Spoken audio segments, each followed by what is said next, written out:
Some people call the internet the summation of human knowledge. It's everything that we know at our fingertips. So it's no surprise that when this piece of technology came out, we were all enamored by it.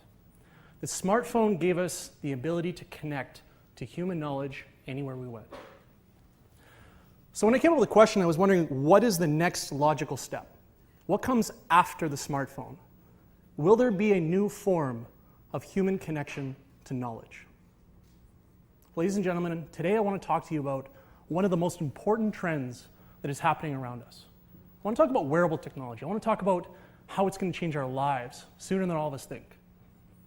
I want to talk about why you should start paying attention to it now.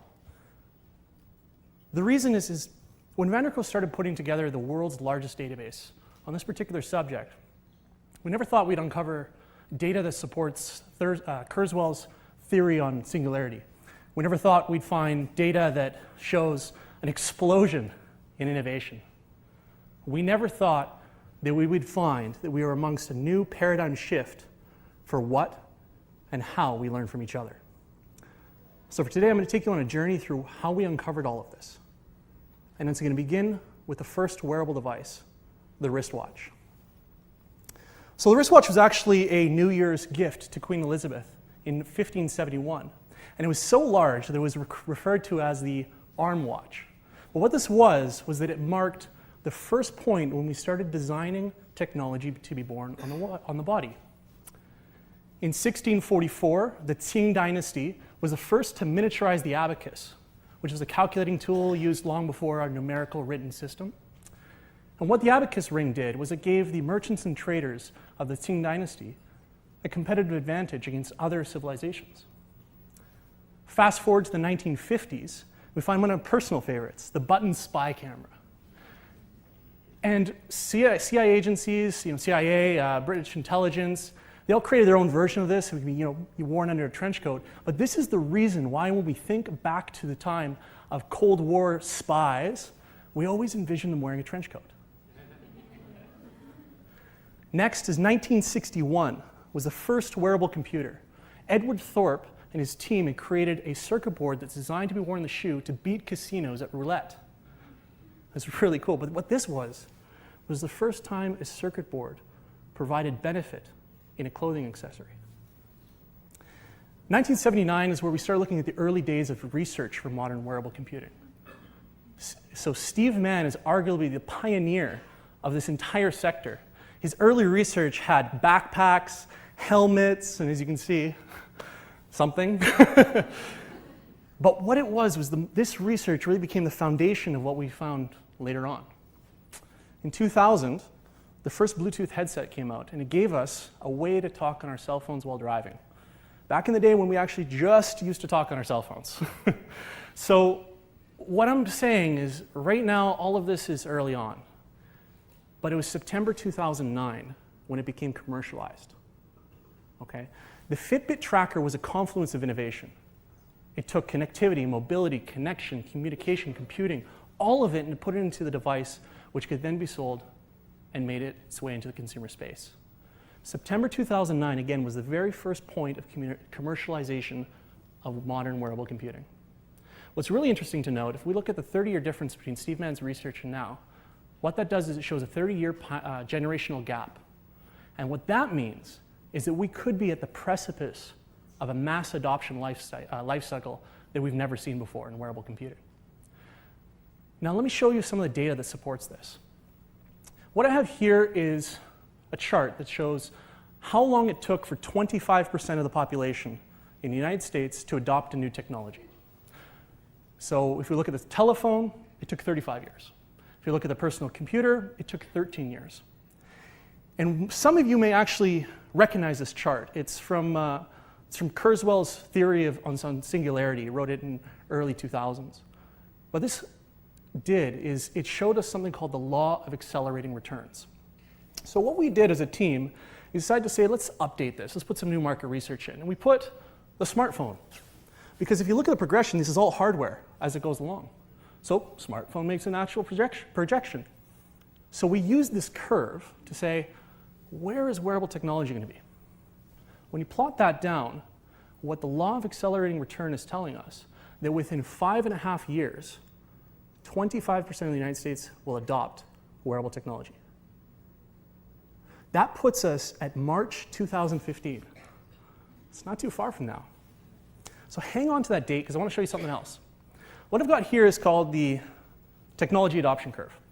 And for those of you who are not familiar with it, this is the model that best describes how we adopt technology. And data over the last 50 years has shown the world that it follows a normal distribution curve. So what we've done with Edward Thorp's theory, no, hold on. I'm misquoting someone. Everett Rogers, there we go. Everett Rogers' theory in 1961 is we've taken that data and said, okay, let's make it a different kind of chart. Let's take this normalized curve and let's just make it cumulative. Because this is what's being done with the smartphone. Simco did some research not too long ago to show the adoption of the smartphone. So we took this and we said, okay, let's take data that we can find. So we took market data from ABI, PwC, Adobe, Credit Suisse, and what we did is we plotted it and it gave us a time frame. Okay? The most recent data that came out was last week. Last week's data was from PwC and it said 21% is the adoption rate right now. When we put it on the curve, it shows us that February 2015 should be the date when we reach 25%. When you compare that to the March 2015, it's only 1 month off. So we have data that can show us that within 2 years, half of the population in the United States will adopt wearable technology. I know it's hard to understand from a curve what is actually going to happen and what's the impact of that. So what we did is we took all of the data in our database and we took a visualization. We took 9.6 million pieces of data to create comparisons, and we put those comparisons against each other to show relationships amongst devices.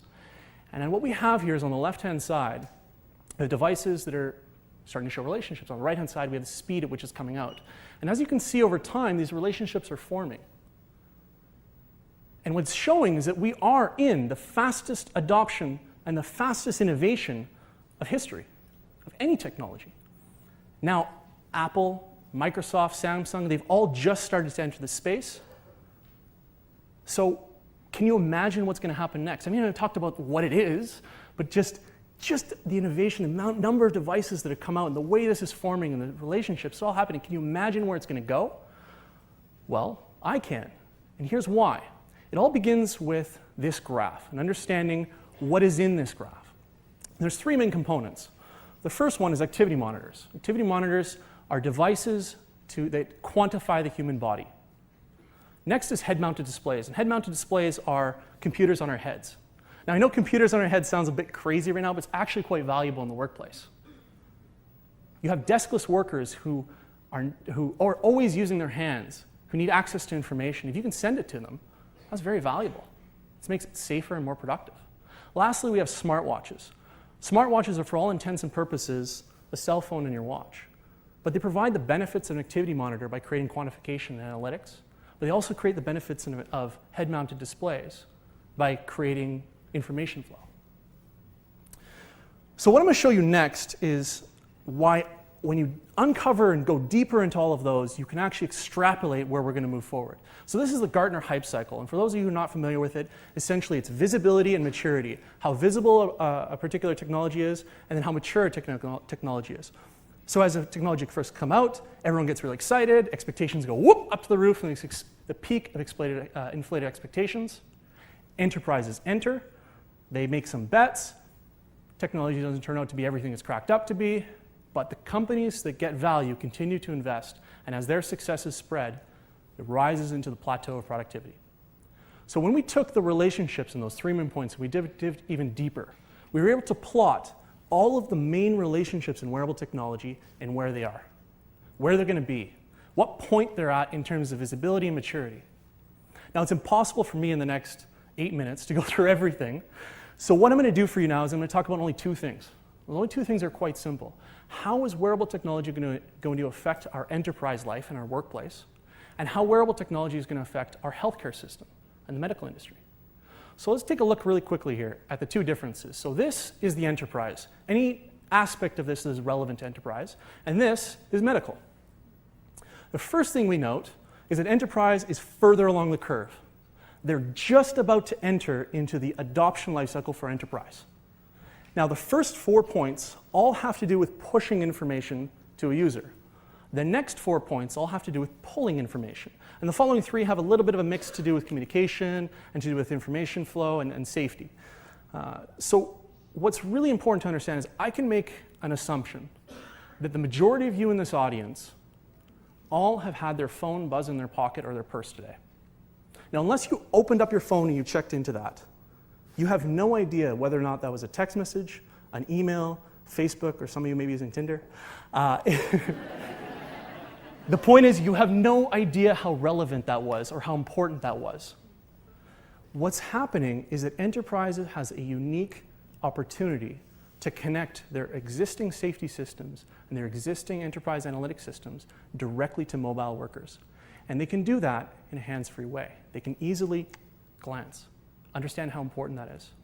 So what this is going to do is it's going to shift the way we do product management, or project management, shift the way we do tasks, shift safety, shift all of this to the point where we can actually connect all of the millions and millions we've been investing in analytics and create actionable data, things that can happen in real time. The next is the medical field. The medical field's a bit earlier on, right? What I'm going to talk about is mainly around activity monitors. So what we see is there's a new rise of new sensors that are going to create medically relevant sensor data, medically relevant devices. This is different than it was before because instead of just doing running and heart rate and sleep and calories, we're talking cholesterol, we're talking glucose, we're talking things that you would get at a checkup when you go to the doctor. Now, what this is really fundamentally important to understand is within the next 5 to 10 years, this could solve our medical crisis.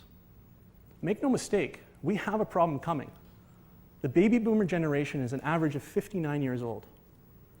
As they near retirement, as they get older, they're going to enter the high-risk area.